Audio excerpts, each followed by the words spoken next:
the most bizarre stuff happens in Spider-Man comics. If you think Spider-Man turning into a giant spider is as bizarre as it gets, you haven't seen anything. These moments are so freaking weird. I guarantee you at least one of these will make you say, what the Before we begin, though, I have to say that all of these stories are in the mainline universe. Yes, none of these are what-ifs or Elseworld stories or anything. These are actual stories written in the actual Spider-Man timeline that are just freaking weird. Since Past gave us what many would consider the most disturbing and bizarre moment in Spider-Man comics. Gwen Stacy slept with Norman Osborn, aka Green Goblin. Yup. How we see it happen is Peter gets a letter from Gwen apologizing for something she did when she was abroad and overseas for a semester, and she knows Peter will never forgive her. Now this is present day, so it's a little weird, like why is he getting a letter from Gwen in present day? Gwen's been dead, he's married, he's in love, he has a smoking hot wife. This is all very confusing, he's very upset, like what's going on? But then it's revealed that Gwen got pregnant by Norman Osborn, and she had 2 kids with him. Yep, pregnant by Norman Osborn, and she has 2 kids by him. It's insane. This is the most bizarre ever. It's creepy as heck too. At this point, Peter implies that Norman was the first man to ever be with Gwen physically. As in, she slept with Norman before she slept with Peter while she was actually dating Peter. And Norman's also like 50 years old. Gwen can't be more than like maybe 22 at most. And she cheated on Peter with Norman Osborn, got pregnant with him, had 2 kids with him, all before Norman eventually throws her off a bridge and kills her? Oh, and these kids are actually antagonists for the book as well. Like, it's literally just a whole mess. It's so freaking weird. Thankfully, it's later retconned that this didn't actually happen and it's a lie. This was all made up by Harry. He created it while he was the Green Goblin. They're really just clones, okay? Thank God, right? But this retcon didn't happen for like 15 years. 15 or 16 years, honestly. Marvel sat there and said, ooh, I rather enjoy the idea of Gwen Stacy's first love being Norman Osborn, aka the Green Goblin. Ha ha ha, it's so great. Let's keep it in the Spider-Man mythos. And it took someone 16 years to be like, can we please take this out of what's supposed to be a children's book? Are you serious? It's freaking weird. This next one's also weird. I mean, though every single one of these in the video are going to be weird, right? But this next one is going to be weird as well. Peter Parker technically has a kid with Deadpool. Somebody took his genes and Deadpool's genes, they spliced them together, and they put into a woman and effectively turned her into a Spider-Man Deadpool hybrid. She goes by Itsy Bitsy, she cracks jokes like Deadpool and Spider-Man, she moves in web swings like Spider-Man, she's got a healing factor like Deadpool, and she's an assassin like Deadpool. She also loves to murder people. After she slaughters a bunch of D-list villains, she takes Spider-Man and Deadpool to the absolute brink.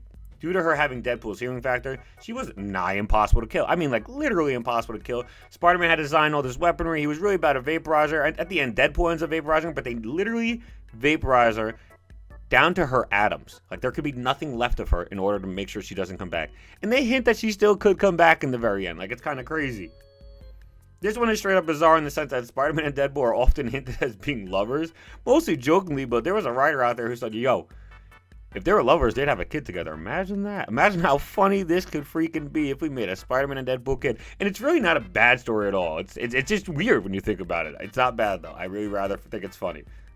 Superior Spider-Man is a very polarizing run. I mean, Doc Ock switches brains with Peter Parker right before he dies, causing Peter Parker to die and Doc Ock to be the new Spider-Man.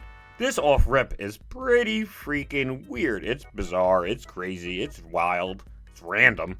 They just had the villain win. But it gets so much weirder from there, I promise you. I don't mean that in the fact that he's more brutal and forceful than Peter when he's Spider-Man. I mean, Doc Ock is a villain after all. You'd expect him to take some of his villain tendencies with him. But this man took far too many of those tendencies, if I may say so myself. After he gets rejected by MJ, Spock, that's what I'm going to call him, Spider-Rock, you hear that a lot. But Spock is sitting there wondering, why wouldn't MJ want to be with me? Even though he was just an a-hole to her, like, for the last couple hours, couple days, honestly. He's just an a-hole to her, but he's just sitting there like, how come MJ doesn't want to be with me?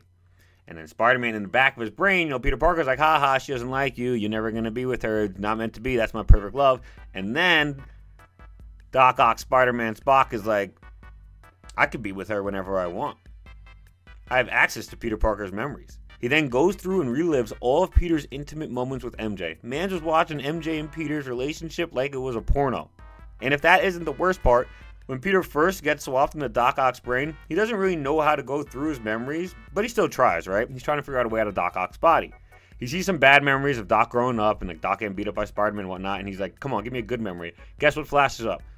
It's Doc Ock and Aunt May, and they're about to get married. And Aunt May is like, "Oh, Otto, no one's gonna know what we do right before the wedding. They'll never know about it." Implying that they just bang each other right there. Aunt May and Doc Ock had sex, and Peter had to watch it. Jesus Christ, are you kidding me? Peter has to see Aunt May and Doc Ock. Ugh. This is the last, most certainly not least. It could honestly be the weirdest. It's up there for sure. That Green Goblin one is pretty crazy, I'm gonna be honest, but this one is pretty freaking weird as well. Peter's parents are believed to be dead, right? Well, it turns out they're alive. And for like literally 50 plus issues, they are, and they live with Peter. They aren't like the coolest parents. In fact, like his dad is like the opposite of Uncle Ben, and he even tells people that like Uncle Ben died because he was trying to help people. He's like, Peter, you can't live like that. There's devils out there, and you got to be a devil if you want to control the devils, which is the opposite of what Uncle Ben's trying to say, where you got to help other people. So, you know, they're not the coolest people, but, you know, no one's going to be upset when their parents that they believed were dead are home. You know, it's very nice. It's very heartwarming. Well, flash forward. It's revealed to both Peter's parents that their son is Spider-Man, which enacts a protocol in them to report back to the Chameleon about what they've found. Turns out they aren't alive. Peter's parents are actually dead. They've been dead. These are life model decoys created by Chameleon to act and behave like they did before and like they would have. When they are about to reveal Peter's identity and Peter's secret to Chameleon and the Vulture, Peter breaks in and he starts fighting Vulture and Chameleon. Peter's dad shapeshifts into like a giant monster, but Peter's mom actually breaks the protocol. She helps her son fight the Chameleon, Vulture, and her husband until she is forced to kill her husband with an electric wire. When she's not looking, Vulture sneaks up behind her and drains her of her life force before Spider-Man pummels him. Peter's dad's life model decoy is dead, and Peter's mom's life model decoy with her dying breath says that she will always love Peter, and then she dies. Peter is just left there standing screaming. This one's bizarre and tragic. For one, it's so weird how long they managed to be around in the comics. I mean, like, literally like 3 actual years worth of books, I think, if I'm not mistaken, but they were never actually really real. They were life model decoys all the time. Like Peter getting life lessons from a robot the Chameleon made, it's pretty odd, you know, it's pretty weird. It's also even sad though because Peter's mom's programming allowed for her to still feel love and compassion for her son. So even though she wasn't real, she still loved Peter and did everything she could to protect him, even as robot slaves to Chameleon. For as bizarre as this story is, I still really like this story. I'm not going to lie. I love it, actually. We don't really ever get to see Peter's parents, and Peter's mom is just so powerful here. Even under Chameleon's influence, she still does everything she can to help Spider-Man, and Peter, I should say, even going down to killing her own husband. Finally, seeing Spider-Man stand there screaming in agony as both of his parents, who actually weren't even real, died, just makes you think, yep, this is just such a Spider-Man moment.